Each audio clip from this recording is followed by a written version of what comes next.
This desk is so dirty I can see fingerprints everywhere. I really gotta clean this.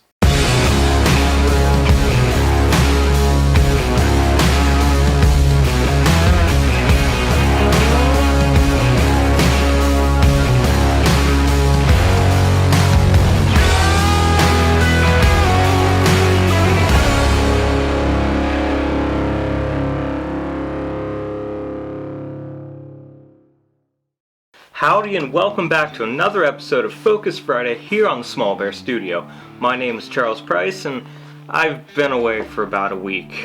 I said I was going to upload every Friday, but last week something really bad happened to me. I had my external hard drive give out on me. You know that thing I talked about, the thing that you should have? Yeah, make sure you actually get 2 external hard drives because I never expected that to happen. I've had that for about 2-3 years now and it just stopped working, and I tried to recover it, but it didn't work. So I lost 2 years of hard work. However, that gave me some time to think. Gave me some time to redirect myself with what I want to do.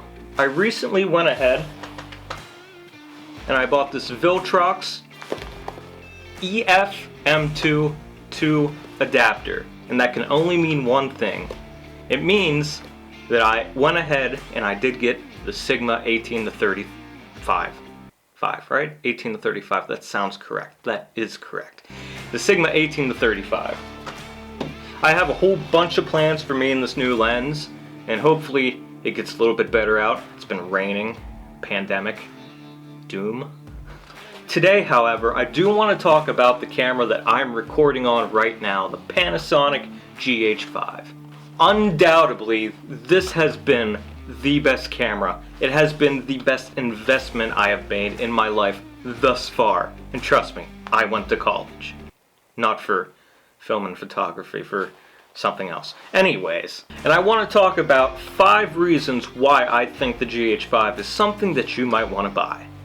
So to start off, the one thing that most cameras do not have is the 5-point axis stabilization. The IBIS in this camera is amazing. I had such a problem with the Panasonic G7's lack of stabilization, so much that I did go out and I bought a gimbal. However, I sold the gimbal to buy the GH5 because of the in-body stabilization. Now, if you've heard the recent Canon announcement, they do have a new camera coming out, the R5, that does have 5-point axis stabilization, and I do think that that's going to give the GH5 a run for its money, but however, we're not here to talk about that today. And coming in at the next thing is actually a built-in feature to the camera that you can flip out, and you guessed it right, it is the flip-out LCD screen. You would think that that doesn't really matter too much, and I've heard from other people like the Sony homies and the Canon people, they don't really care about the flip out screen, but it matters. It really does. When you're trying to get those hard to reach shots, you have your camera all twisted and all mangled up.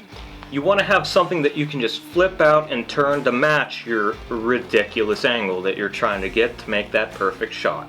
When I was looking at something like the Sony, the a7 III, it just has that tiny flip out, like halfway thing. I don't know what they're doing with that, but I see that and it just doesn't, it wouldn't work for me. It wouldn't work for me. I like having the flip out screen. I'm looking at myself right now to make sure that everything's in focus. And so with that being said, I do think the flip out LCD is an important part to the GH5's arsenal to make it one of the best cameras. So looking at the next thing, it is actually the 2-slot memory card in the side of the grip handle.